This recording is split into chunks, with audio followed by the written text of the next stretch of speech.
monstrosity, its massive brim perfect for keeping the sun from making freckles appear on her forehead and nose.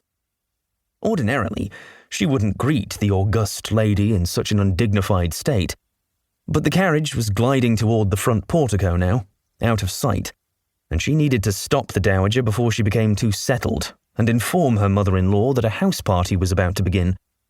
The dowager detested social gatherings. Heavens, the dowager detested people.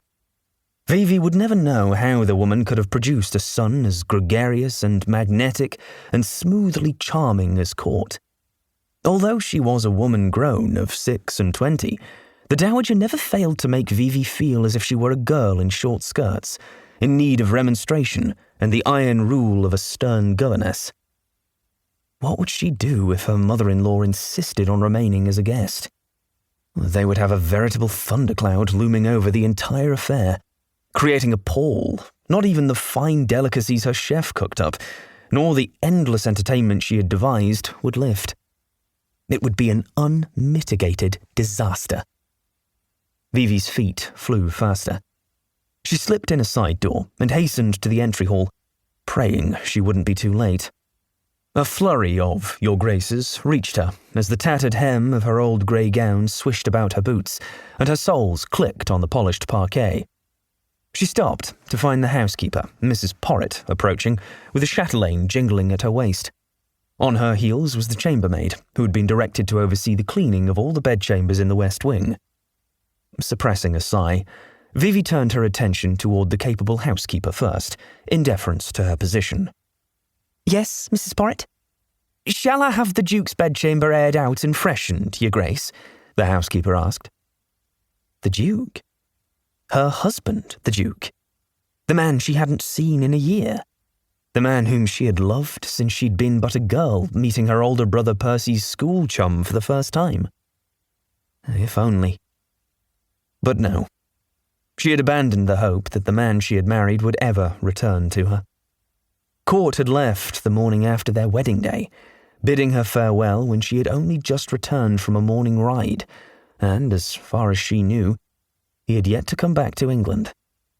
As the tales of his adventures, complete with scandal and dubious associations with other women, had reached her, she had been forced to concede it was entirely possible the man she had loved had been nothing but a chimera.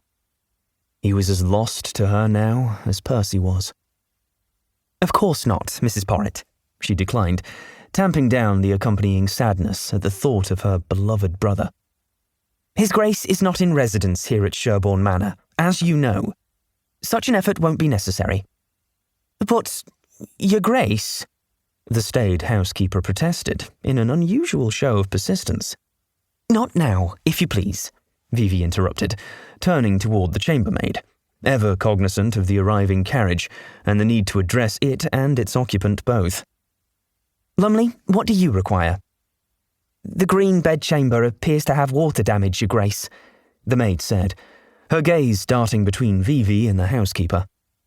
"A spring storm brought down one of the old trees in the garden, and the branches must have punctured the roof.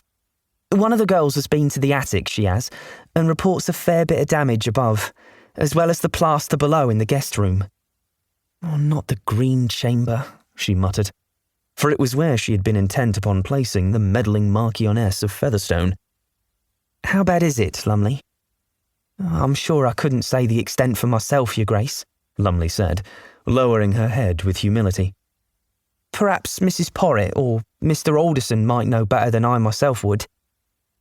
A new sound reached Vivi as she grappled with the unwanted news concerning the green chamber. It was the centuries-old front door swinging open and then closing again. The dowager had already arrived. She was inside the house. Perish the thought.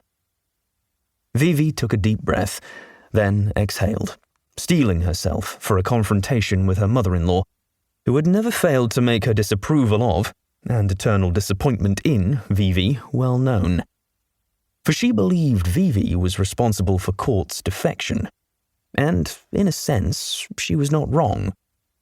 However, what Vivi had never swallowed her pride enough to reveal to the dowager was that she would have given anything to keep her husband at her side.